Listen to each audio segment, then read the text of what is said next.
Recently, Freddie Prinze Jr., the voice of Kanan Jarrus from Star Wars Rebels, went on a rant against the Fandom Menace. He expressed that fans do not understand how the Force works and base all their assumptions off of video game logic. Instead, there is no leveling up in Star Wars, battles of the Force are not determined by skill, and that these conflicts are instead resolved by the Force dictating who wins via a loose concept of balance. I think you can already tell how insipid and contradictory these beliefs are, especially considering the character he voices, Kanan Jarrus, did level up by training to master his abilities and emotions, defeated multiple antagonists through superior skill, was defeated by opponents of greater strength and power than him, and chose to give up his life to protect the people he loved. That is the central concept of why Prince's idea of balance does not work, the existence of choice. In a recent video titled Why We Can't Have Grey Jedi, Spacedock states that Force users cannot achieve neutrality because the light and dark will always overcook, overshoot, and generally pull people towards one extreme or the other, that the Force determines who will be what, and that in effect, free will does not matter. In reality, what Prince and Spacedock are proposing is not the idea of balance, but instead predestiny. The solemn belief that choice does not matter, that our fates are determined by fate. Whatever you do, you will always end up here. Whatever choices you make, whatever details you alter, we will always end up here. I win. So I win. That does not work in Star Wars because it has never been about the concept of predestiny, but instead the concept and idea of agency. Yes, there is prophecy, especially with the idea of the chosen one. However, prophecy is not fate. It's merely one specific event determined by specific choices that lead to that point. Prophecy cannot happen on its own. As Yoda once said, difficult to see. Always emotion is the future. To reflect my point, I turn to probably one of the coolest Star Wars fans in modern day, Sam Witwer, aka the guy who voiced most of your favorite Sith. A few years ago, Sam defended Return of the Jedi as being brilliant, and he makes a point about how Luke ultimately proved the Jedi wrong about Anakin. Like, okay, here's a story meeting. They're like, okay, so George, the last movie... It's a great imitation. Yeah. In the last movie, I'll be Lawrence Kasdan. Okay, sure. So George, in the last movie, we made this, and it was about how you need to respect your elders, right? Yeah, and he didn't respect his elders, and you ought to try to tell him what to do, and he didn't, and then he tried to save his friends, and his friends had to save him. Yeah, okay, so this one is, he's going to respect his elders in this next movie, right? No, he's going to reject his elders. Be like, what? But that's against the lost sin of the last movie. He's like, no, but Luke's a man now, and his elders are telling him to go kill his father. And they're saying over and over again that that's the only way to win, is we have to kill Darth Vader. And Luke is going to refuse to do that, and by that, that's how he's going to prove that he is the one true Jedi.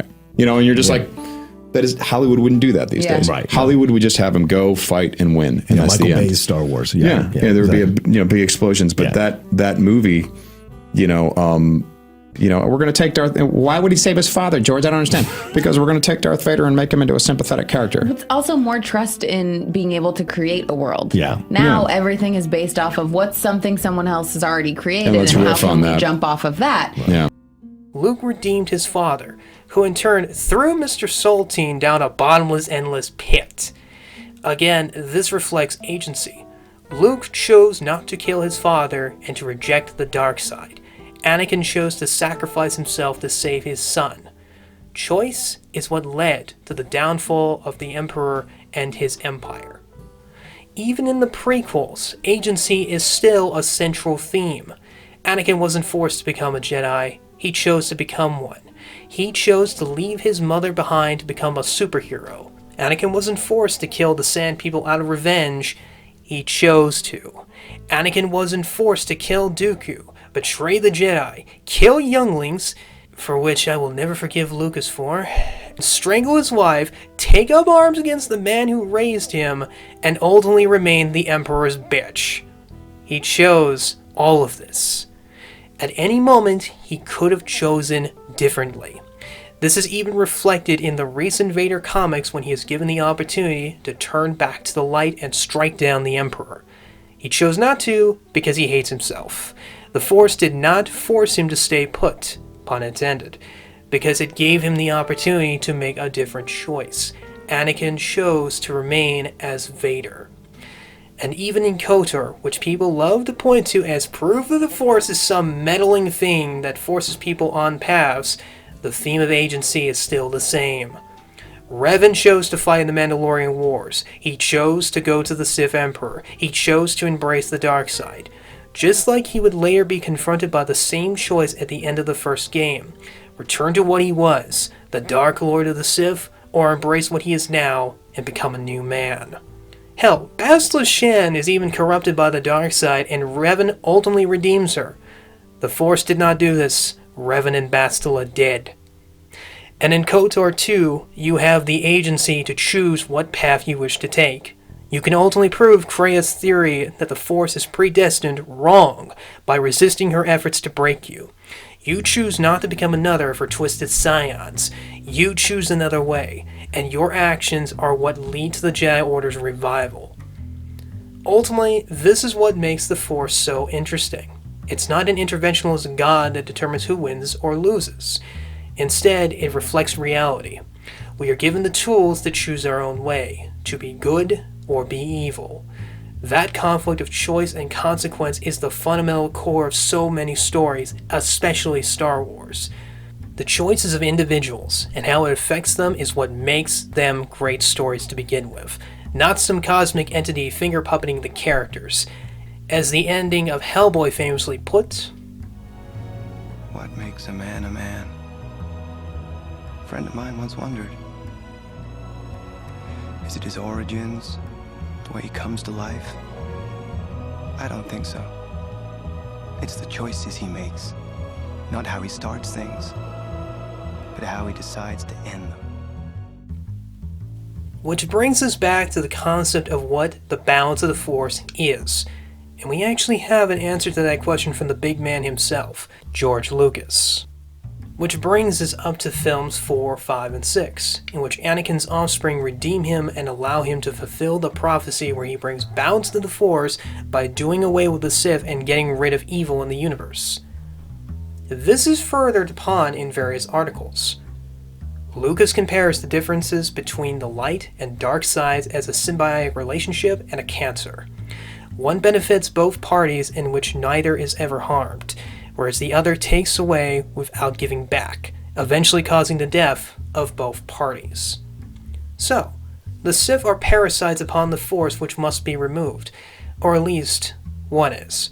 Before this, the Force never really interfered in the wars between the Jedi and the Sith, because they always played by the rules.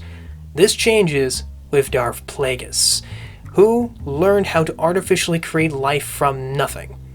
Plagueis effectively was on the path to becoming a god, and the Force needed to stop him and his pupil, Darth Sidious.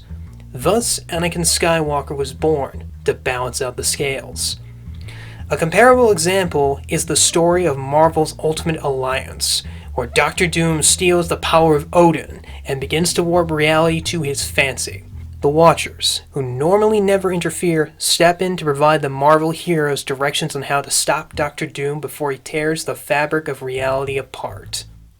Plagueis and Sidious were Star Wars' Doctor Doom playing around with powers no mortal was ever meant to have. This is what balance meant and means. It was an act of self-preservation to prevent madmen from destroying everything. It is not some predestined rhetoric taking the form of the plot demanding victories.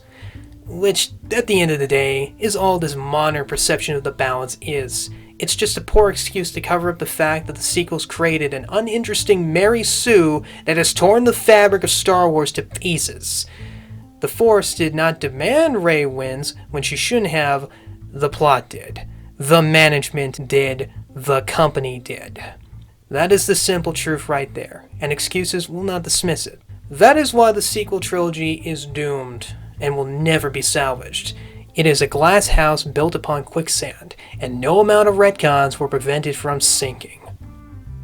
Oh, and Spacedock, Luke spent 4 years training from 2 of the greatest Jedi who ever lived, and he was left a bleeding mess on the floor after just 15 seconds of Force lightning to the face. Luke defeated the Emperor not through martial skill, ability, or the Force stepping in like you suggested. He defeated him through the power of love. The love only a son can have for his father, and a father for his son. That is far more interesting than the Force rigging the game before it even starts.